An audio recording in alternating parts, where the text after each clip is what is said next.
আজি পস্কটৰ সংখ্যক স্বাধীনতা দিৱসৰ লগত সংগতি ৰাখি চিলাপথাৰ সাৰথী স্বেচ্ছাসেৱী সংস্থাৰ সম্পাদক মনোজ কুমাৰ দাসৰ নেতৃত্বত শ্বহীদসকলক স্মৰণ কৰি পোনপ্ৰথমে চিলাপথাৰ গেলুৱা অৱস্থিত জম্মু কাশ্মীৰত শ্বহীদ হোৱা অসম সন্তান বীৰ শ্বহীদ মৃত্যুঞ্জয় চুতীয়াৰ বাসগৃহত সাৰথী স্বেচ্ছাসেৱী সংস্থাৰ দলে উপস্থিত হয়। শ্বহীদ মৃত্যুঞ্জয়ৰ পিতৃ মাতৃৰ লগতে পৰিয়ালৰ সদস্যসকলক সম্বৰ্ধনাৰ লগতে পায়স পানী আৰু মাস্কৰ ব্যৱস্থা কৰা হয়। ইয়াৰ পাছতে বগীবিল পুলিচ থানা, ডাম্বুক থানা, চিলাপথাৰ থানা, লিকাবালি আউটপোষ্ট আদিত গৈ আৰক্ষী বিষয়াসকলক মাস্কৰ লগতে জা জলপানৰ ব্যৱস্থা কৰি দিয়া হয়। তদুপৰি লিকাবালি অঞ্চলৰ বহু ঠাইত থকা এক্স আৰ্মি অৱসৰপ্ৰাপ্ত আৰক্ষী বিষয়াৰ লগতে অসহায় লোকসকলকো মাস্ক আৰু জা জলপানৰ ব্যৱস্থা কৰে।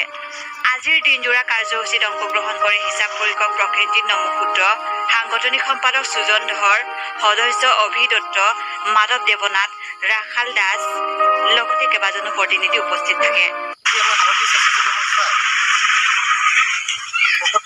স্বাধীনতা দিৱস উপলক্ষে আমি পোনপ্ৰথমে বীৰ শ্বহীদসকলক আমি স্মৰণ কৰিছোঁ আৰু এই স্বাধীনতা দিৱসৰ লগত আমি সংগতি ৰাখি পোনপ্ৰথমে আমি জম্মু কাশ্মীৰত শ্বহীদ হোৱা অসম সন্তান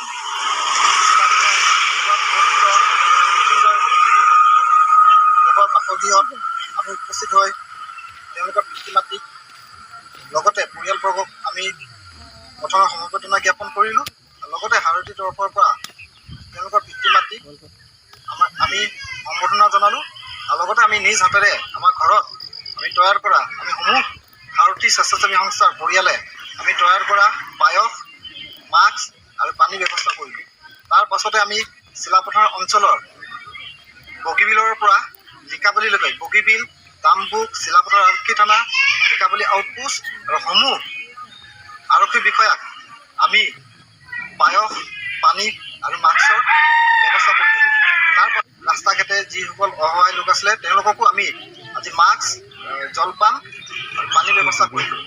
লগতে অৱসৰপ্ৰাপ্ত আৰক্ষী বিষয়া আৰু অৱসৰপ্ৰাপ্ত আৰ্মীসকলকো আমি আজি এই স্বাধীনতা দিৱসত তেওঁলোকক স্মৰণ কৰি আমি যি নিজ হাতেৰে তৈয়াৰ কৰিছিলোঁ পায়স আৰু জলপান তেওঁলোকক ব্যৱস্থা